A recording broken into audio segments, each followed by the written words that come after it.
C'est la suite de ma vidéo là. Le titre là, c'est pourquoi je n'ai pas beaucoup d'amis ou pourquoi je n'ai plus beaucoup d'amis. Est-ce que j'ai déjà eu même des amis même? Est-ce que j'avais vraiment des amis avant? C'est la question qu'il faut se poser. Je pense que comment j'ai fait pour devenir plus lucide et pour savoir choisir mes amis. C'est pas parce que je dis que j'ai pas d'amis que ça veut dire que je suis quelqu'un d'associable, hein. Au contraire, je suis quelqu'un de très sociable. Partout où je vais, je suis appréciée, j'ai des collègues que j'apprécie et tout ça, mais je sais faire la distinction entre collègues que j'apprécie, connaissances que j'apprécie et amis. C'est pas pareil. C'est pas pareil.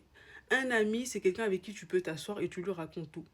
Tu lui racontes ta vie, ce qui se passe dans ta vie, tu lui demandes des conseils. La personne, c'est quelqu'un, en fait, avec qui c'est une âme sœur en fait, voilà, c'est ton âme sœur, pas âme sœur voilà, au point de vue amoureux, non, c'est une âme sœur au point de vue je sais pas comment dire ça, amitié. C'est vraiment quelqu'un en qui il y a des gens comme ça que j'ai détecté, je sais que je pourrais être de très bons amis avec eux et tout ça parce qu'ils ont des très bons caractères. Mais voilà, c'est pas encore fait. Vous savez, les histoires d'amitié, c'est un peu comme les histoires d'amour, hein. Des fois, tu vois quelqu'un qui te plaît comme ça.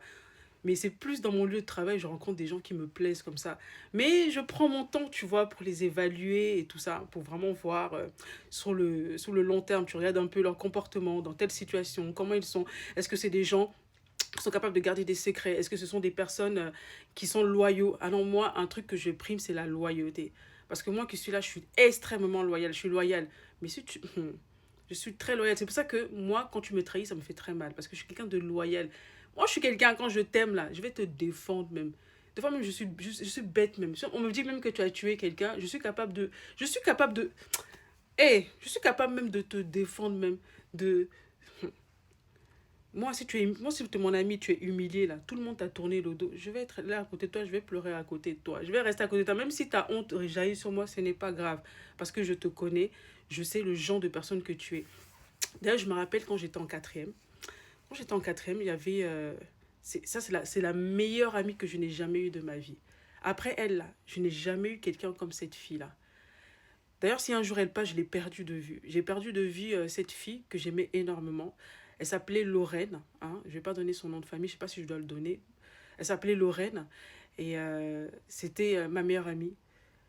C'était ma meilleure amie quand j'étais au collège. C'était quelqu'un à qui je pouvais tout dire. À qui je pouvais, mais tout dire. Et c'était vraiment quelqu'un de bien, quelqu'un de loyal. J'ai jamais rencontré quelqu'un comme cette fille-là. Elle pouvait faire confiance, me faire confiance parce que, vous savez, quand vous trouvez quelqu'un comme ça, qui vous aime vraiment, il y a des amitiés vraiment qui sont plus fortes hein, même que des histoires d'amour. Hein, où tu aimes tellement la personne que sa vie même devient précieuse à tes yeux. J'ai jamais trouvé une personne comme ça. Mais il y a une personne comme ça dans mon entourage qui ressemble beaucoup à cette fille-là. C'est une Camerounaise que j'observe en ce moment parce que j'aime beaucoup, mais je suis en train de jauger et tout ça. Voilà. Il y a des gens comme ça, ils ont un bon cœur. Et Lorraine, elle avait un très très bon cœur. Mais vraiment un très très bon cœur. Et c'est dommage, je l'ai perdu de vue parce qu'on m'a volé mon téléphone et j'ai perdu son téléphone. C'est ça le premier téléphone qu'on n'enregistre pas. Et j'ai perdu son téléphone. En plus, c'était un nouveau téléphone. C'est un nouveau numéro qu'elle avait eu il n'y a pas longtemps, qu'elle m'a passé et on m'a volé mon téléphone. Ça s'est passé dans les années 2020, 2003, plutôt, j'ai 2021, 2003. Et depuis 2003, elle et moi, 2002-2003, je crois, elle et moi, on s'est perdu de vue. On s'est vraiment perdu de vue parce qu'entre-temps, moi aussi, j'ai déménagé. Je suis descendue voilà, dans le sud de la France. J'ai vécu pendant un moment dans le sud de la France avant d'aller en Côte d'Ivoire et on s'est perdu de vue. Donc, voilà. Mais c'est la personne, je peux le dire, hein, c'est une des personnes que j'ai le plus aimé au monde. Parce qu'elle avait ce truc-là, la loyauté. Et moi, c'est la loyauté. La loyauté, la bienveillance. J'ai jamais vu quelqu'un d'aussi bienveillant. C'est quelqu'un, je l'ai jamais vu être là à pourrir quelqu'un, à parler en mal de quelqu'un. Franchement, c'était vraiment quelqu'un de bon, de profondément bon. Et c'est rare de trouver des gens comme ça. Quand vous trouvez des gens comme ça, vous avez confiance. Vous pouvez dormir sur eux parce que vous savez qu'ils vont vous soulever. C'est quelqu'un, je peux lui demander un service. Elle était là. Je pouvais lui dire, viens, elle venait, tu vois. Et c'est rare de trouver des gens comme ça. Et par la suite, j'ai eu peut-être des relations, des amis. Mais trouver quelqu'un de bienveillant comme ça, pourtant, j'ai pas toujours été quelqu'un de bien, mais je suis devenue cette personne qui est, dans mes amitiés, je suis extrêmement bienveillante. Mais je déteste la trahison. Je pense que c'est un truc sur lequel je dois travailler. C'est-à-dire que moi, j'ai de la colère. Ça, c'est sûr. Quand tu me trahis, je peux être en colère et tout. Et à ma bouche, là, je vais t'exposer et tout ça. Ça, c'est mes défauts. Mais en amitié, je suis quelqu'un d'extrêmement loyal. Quand j'aime les gens, je vais pas aller te pourrir et tout ça. Non, ça, il n'y a pas de ça chez moi. Quand je t'aime vraiment. Et pourquoi je n'ai pas d'amis?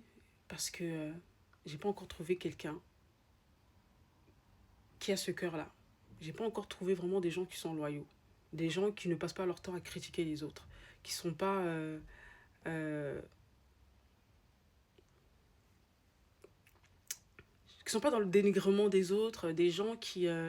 sur qui à qui tu peux faire confiance, à qui tu peux confier des trucs sans que demain ça ne va pas, ils aillent tout raconter, tu vois. Ils aillent tout raconter. Tu sais pourquoi j'ai pas beaucoup d'amis?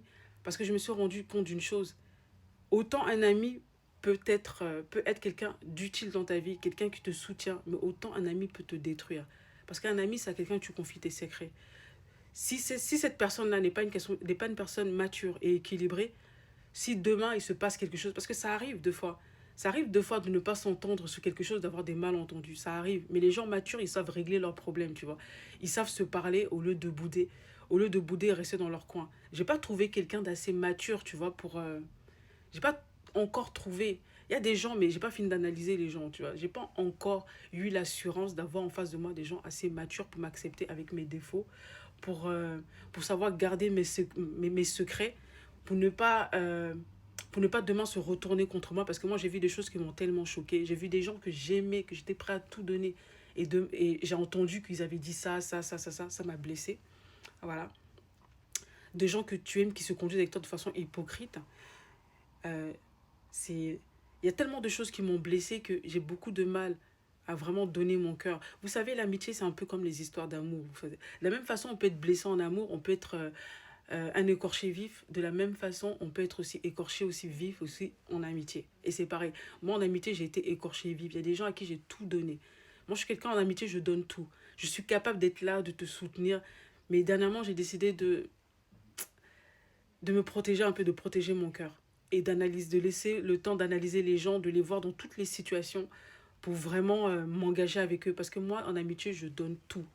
Je le dis, hein, je suis quelqu'un, je donne tout. Je donne tout, je te donne tout. Je te donne mon énergie, je donne mon soutien, mon argent, même tout. Tu as besoin de quelque chose, je suis là. Tu veux même prier à 3 heures du matin, tu m'appelles, je serai là. Je suis quelqu'un, je donne tout. Je suis tellement entière en amitié que j'ai peur, en fait. Parce que quand tu es entier en amitié, que tu aimes vraiment les gens et que tu apprends des choses, tu tombes de très haut. Tu tombes de très haut et tu peux te faire vraiment mal. C'est pour ça que j'ai pas beaucoup d'amis. C'est pour ça que...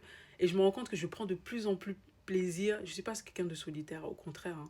Je suis très entourée. J'ai des bons collègues et tout ça. Et des collègues que je vois, je pourrais même par la suite en faire des amis parce que j'analyse. Et souvent, les personnes qui pourraient être de bons amis, c'est des personnes lambda. C'est pas des personnes... Non, des fois, c'est des personnes simples. Nous, des fois, on veut des gens qui nous ressemblent un peu, qui sont stylés, qui sont ça. Non, quelquefois, c'est des gens très simples, qui sont pas du même milieu, qui sont pas de la même... J'ai rencontré dans mon travail quelqu'un de très bien aussi, que je commençais à prendre comme une amie. C'est une femme turque que j'ai rencontrée il n'y a pas longtemps. Sur mon lieu de travail, qui ne travaille plus avec moi, mais c'est une ancienne collègue maintenant, mais que j'aime énormément. Elle n'est pas du même milieu que moi. Elle n'est pas chrétienne, elle est musulmane. Vous savez, et je me dis, je commence maintenant, tu vois, à m'ouvrir. Je me dis, mais quelquefois, t'es pas obligé d'être ami avec des chrétiens. La personne que j'ai rencontrée est vraiment, qui est extrêmement bienveillante. Les personnes que j'ai rencontrées, souvent, ce ne sont même pas des chrétiens. Ce sont des fois des gens qui ne sont pas forcément dans la foi. Ce sont des gens, des fois, qui sont d'une autre religion. Et je me dis, mais en fait, avant, pendant un moment, je me fermais, tu vois, j'étais un peu, je me disais, oui, je veux quelqu'un qui ait la même foi. Non, pas forcément. Bon, il y a une personne aussi, voilà, qui est au Cameroun, qui est de la même foi que moi, que j'apprécie énormément aussi. Si elle passe par là, elle se reconnaîtra. Mais il y a des gens qui ne sont pas de la même foi que moi. J'ai appris à ouvrir mes yeux, tu vois, ouvrir mon cœur et à ne pas être limité. À, à regarder les gens dans le cœur et non selon les apparences ou le niveau social ou voilà, les affinités culturelles et tout ça. Non, quelquefois, tu peux trouver de très bons amis là où tu t'entends même pas. L'amitié, c'est une histoire de cœur, c'est une histoire d'âme. Il y a des âmes pures partout, chez les musulmans, chez les bouddhistes, partout tu peux trouver des amis. Il faut juste que deux cœurs se rencontrent. Et moi, je crois à l'amitié. Et je crois qu'il y a des gens comme ça. Et ouvrez les yeux autour de vous. Il y a des gens bien autour de vous. Mais quelquefois, voilà, on peut se tromper. Ça peut arriver.